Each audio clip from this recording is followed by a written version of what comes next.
Okay, so we've got all of these ordered pairs labeled now, so double check that you have the same answers there for all of those. Any of them that you dispute or you think they're all right? All right? Okay, now really quickly before we go on, I want you to notice a pattern on the x-axis. What do you notice that the x-axis, all the points that are on the x-axis, what do they have in common? So there's 3 points on the x-axis. E is on the x-axis. The origin is on the x-axis.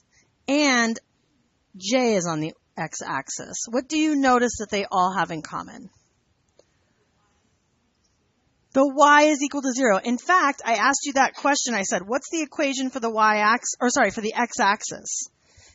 Y equals 0 is the equation for the x-axis. That's going to come up later when we get to graphing, and it's going to be really important. So just memorize it right now. You'll notice if you were to identify every single ordered pair on the x-axis, they would all share y as equal to 0, because you notice that when you're on the x-axis, you didn't go up and you didn't go down, right? You just went over. Okay, so thinking about that, what do you notice that all the points that are on the y-axis have in common? Here's one on the y-axis.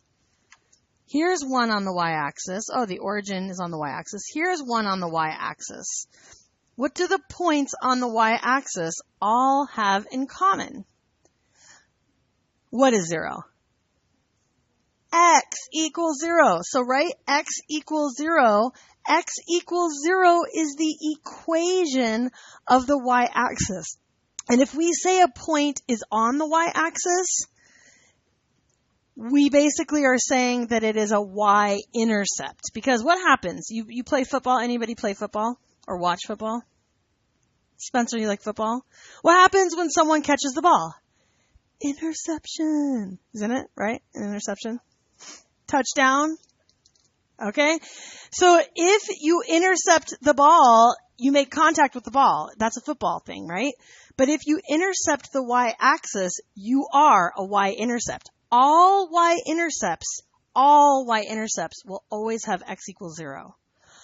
What do you think it's called if a point is living on the x-axis? It's called a what?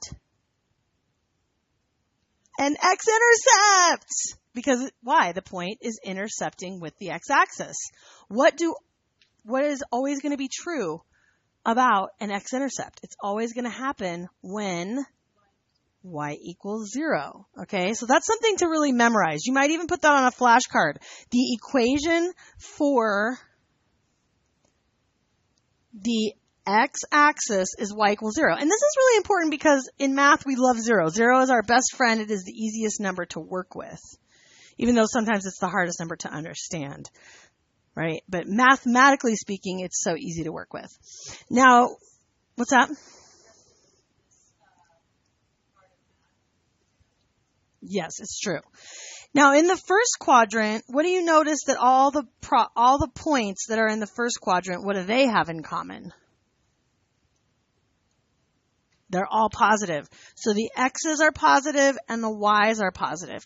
As we go counterclockwise over to quadrant 2, over in quadrant 2, what do you notice about the x's and y's in quadrant 2? So the x's are negative and the y's are positive. What do you notice is true of all the points in quadrant 3? Negative, negative. Both the x's and the y's are negative. And what do you notice about quadrant 4? Yeah, the x's are positive and the y's are negative. So that's just something to realize is like if I just gave you a point, if I just listed the point negative 9, 2, without graphing it, you could know what quadrant it's going to live in, couldn't you? Negative 9, 2, since the x is negative and the y is positive, is going to be in quadrant 2, right? If I tell you the point 0, 5, do you know where the point 0, 5, without graphing it, is going to live just because the x is 0? It has to be a y-intercept. This is going to be a y-intercept. Y-intercepts live on the y-axis. They intercept the y-axis. Does that kind of make sense how you can use that pattern to understand where points are supposed to go? Because one of the most common things is, ordered pair, the order matters. And one of the most common issues that people have with graphing a lot of times is mixing up the order and graphing. And this is why one student told me, he said he was in the military, and he said his commander made him remember what goes first. He said, if you get the graphing wrong, I'm going to kick you over and up. And that's because you have X followed by Y. So you go over and then up, or backwards and then down. Anyway, he was like, my foot is going to go up your over and up, okay? That was to help him remember. It wasn't supposed to be violent. Well, it probably was because of the military. I don't know. Okay, let's go on to the next page then. So we've been solving equations that have been linear equations in one variable. So now we're going to talk about linear equations in two variables. The standard form for that is ax plus by equals c, where a, b, and c are real numbers. That actually could even be 0. 0 counts as a real number. So you could have ax plus by equals 0. That's fine. C could be 0. A could be 0. B could be 0. This form is known as a standard form where a, b, and c are integers. Integers could be positive and negative whole numbers. Actually, they could really be fractions too, but usually when we have it in standard form, I guess they're integers. We also study the slope-intercept form of an equation. You might have heard of this before. This is what, Spencer, you're referring to, y equals mx plus b is a standard form. How many people have heard of that equation before, y equals mx plus b? It's familiar, yeah, to some of you. Some of you have never heard that before. Or it's not familiar. That's okay. We're going to learn about it. This is what we call the slope-intercept. And that's because when x is 0, what was the only thing that would be left? If I plugged in x is 0, y would be equal to what? B. 0, b. What did we just talk about in terms of when x is 0? That would be the y-intercept.